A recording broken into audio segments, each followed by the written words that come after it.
This is Cerebral Cinema. Movies of the mind.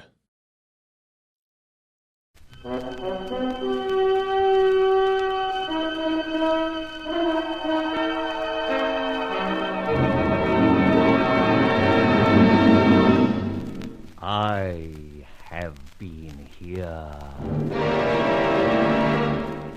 The Grey Goose, Adventures of a Modern Robin Hood.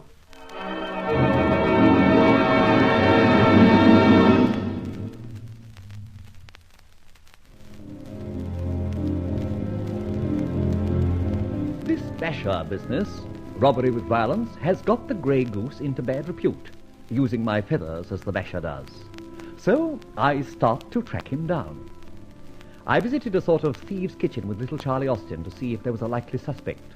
I even bragged a bit and said, in very mixed company, I was a basher. No one batted an eyebrow, so I called it a day. On the way home, Charlie and I got bashed ourselves. Later, we woke up, and then I discovered my basher, Sam Burnett. He and his stooge took Charlie into an inner room and tortured him to make him open up. But the stout fella didn't. And very soon I was able to free myself and take a hand. We beat Sam Burnett up, and not knowing what to do with him and his pal, I left Charlie on guard and went to collect my car with a view to carting him to Charlie's place. Imagine my surprise when I got back to Latimer Street and found no Charlie, no bods of Sam Burnett and Co. What the deuce? Those two thugs must have bested Charlie after all. Got away and taken him with them. Now, where do I go from here? Maybe his own place in Arcot Street. Well, nothing for it. I'll try there first. Take the car as near as I dare, and ring Barbara to meet me there.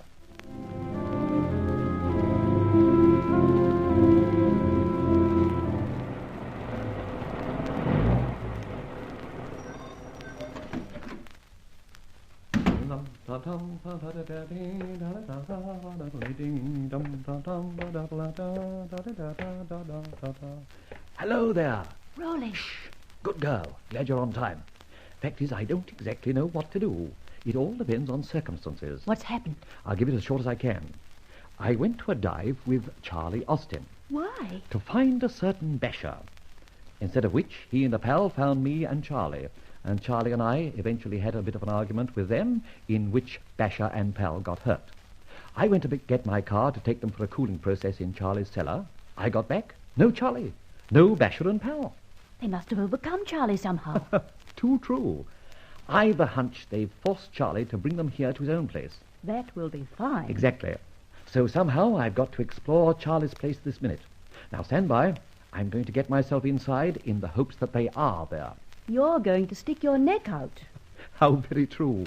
Look, if by any chance things do go wrong, I'll find a chance somehow to yell, Barbara. Yes? That's your cue to dash off, collect Inspector Ford, and bring him here. But that'll put him on your track. Maybe, but I'll find an answer to that one, if it so turns out. Now stand by, partner. Be seeing you later.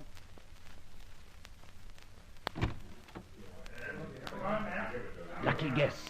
They are here. I tell you, I did it. Putting Charlie through it again. Stick it, Charlie. Somehow I'll get you out of this. That fellow's a copper's knock, and you took him down to the cut, didn't you? Speak, you little squealer. No, he's not, I tell you. He's just a bit of a top who wanted to see a bit of underground stuff.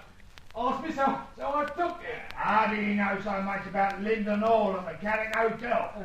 Even said he done those jobs himself. Come on, man, spill it. Or how do you like this? On, James. Do your little persuader twist. Cellar, that's it. Well, here goes. Police whistle again, I think. Hope they won't notice that I'm only one.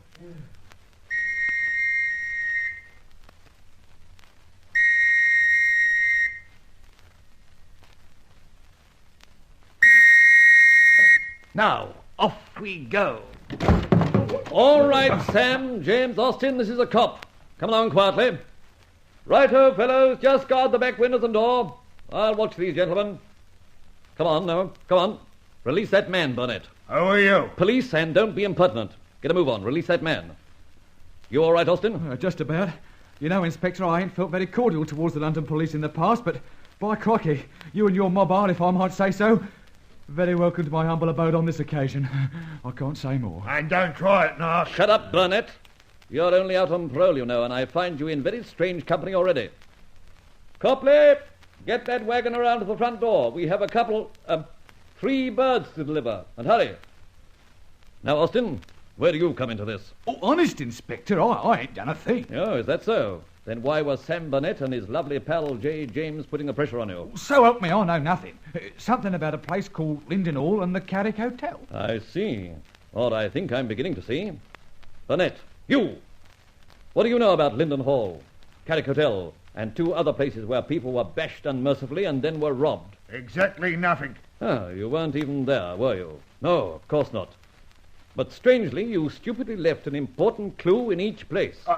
Oh, crikey, Inspector. I ain't that fella, so help me. I ain't the Grey Goose. I never left no feathers. Oh, dear, Sam. Didn't you jump in that time with both feet? Who said anything about a feather or a grey goose? Oh, you idiot. Well, talking of geese, yours is about cooked, Sam. And when that squad car arrives, you'll be taking another ride which will finish you this time for 10 years at least. Now, get over in that corner.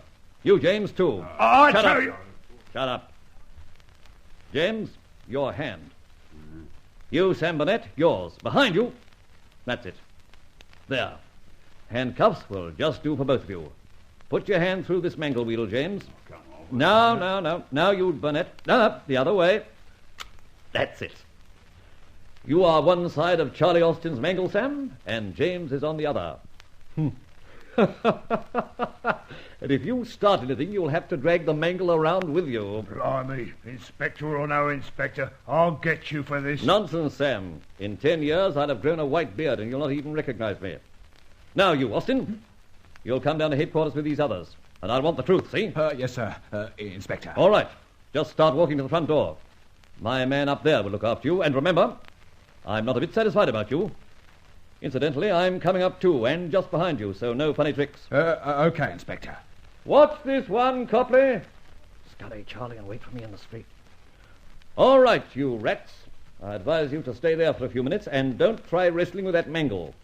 It weighs 200 or 300 weight. Yes, you may even have a long wait. So, seeing that you may be thirsty, here's a glass of water for each of you. And, Sam, a piece of chewing gum for you. I got me own chewy. Hey, listen, this ain't regular. Not on the up and up. Definitely not, Sam. And you'll be surprised how very irregular it all is. Now stay quiet till I find if the wagon's arrived. They bested me, Mr. X. But how? I left them in your care, tied up. Oh, no, sir. But we left them too near the lamp, see? And that sort of melted that sticky stuff on the tapes, and gradually James must have slid his off. Next thing I knew, he jumped me, knocked me cold, and then I suppose he released Sam Burnett. Well, we can't leave those birds forever chained up to your old mangle. After all, it's your place. My place? Crikey, Mr. Hex. I'll never be able to go back there again. Not just yet, certainly. But once we get Brother Sam and Maestro James out of the way, you'll be able to reopen for business as usual. At any rate, you'll come back to my place for the rest of the night. By crikey, Mr. Hex. They swallowed that there Inspector Act of yours all right. Of course they did. They had what is called guilty consciences. And a guilty conscience, as Confucius says, is like an alligator. It will swallow anything. Aha! There's a lady hailing us. A lady? Cripes. Sounded like a motor horn to me. Charlie, I must see more of you. You're by way of being a great humorist. To be precise, Miss Favisham is in a car just up the street and is becoming impatient. So, hence my stalwart.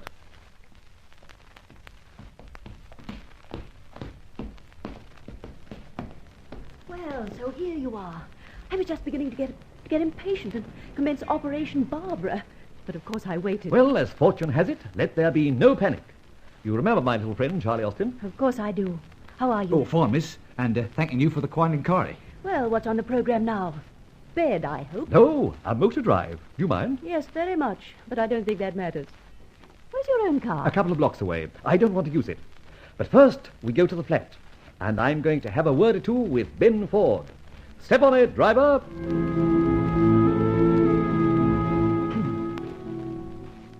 Now, look, Fletcher, I've practically sacrificed a 60% life expectation by dragging myself out of bed to call round here at the crack of dawn, and you haven't yet convinced me that I'd not be better off where I was. Well, now you know Charlie Austin. Yes, I've said that, and I know he's an old lag. All forgiven and forgotten, Inspector, I hope. Forgiven, but not forgotten.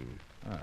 Now then, what's all this beating about the bush? I have decided to go in for crime. Personally, and knowing you so intimately, I think it'll suit you. Oh. All right, now, jokes aside, what's on? Well, I'm on your side about this goose feather addict. The Grey Goose, you mean? That's the chappie. And I believe he's no basher, murderer and all that. I'm certain of it. But he's still a criminal. And a candidate for life membership of Wormwood Scrubs. By Jove, sounds terrible. Well, let me proceed. Take the Lindenall case. Caretaker bashed, safe opened, silver disappeared. Yes, that's not news. Now, my life of crime, which I just mentioned to you, runs to my mind in this fashion. I'd like to find the basher of Lindenall. The Grey Goose, everybody says. But we don't agree with everybody. Now, I wish to enter Lindenall, but being a mere nobody, access is denied me. Well, naturally. Place is under supervision by the local constabulary. Who wouldn't recognize a bar of soap before they'd notice me. Eh? Upside down way of putting it, but that's the idea. Thus, I want you to escort, sponsor, vouch for, and what have you, myself and Charlie Austin, and get us admitted into the aforesaid Lindenall. You think you can do more than the police? No. But I think I know more than the police. The fact is, Ben, I'm a lock and safe expert, as you know. All I know, too, was taught me by Charlie Austin here. That's so. And the success of the firm of Fletcher & Co. is due to that little knack I've developed. Well, what does all that mean? Charlie and Austin and I want to see that safe, and a few other things. Now, come on, get interested, for goodness sake. All right, I'm interested. But I'll guarantee you can't do a thing the police haven't done. Don't be rash, Ben. I'll tell you what I'll do. I'll prove to your satisfaction that the Grey Goose didn't bash that caretaker, and, better still, I'll make you a present of the man who did.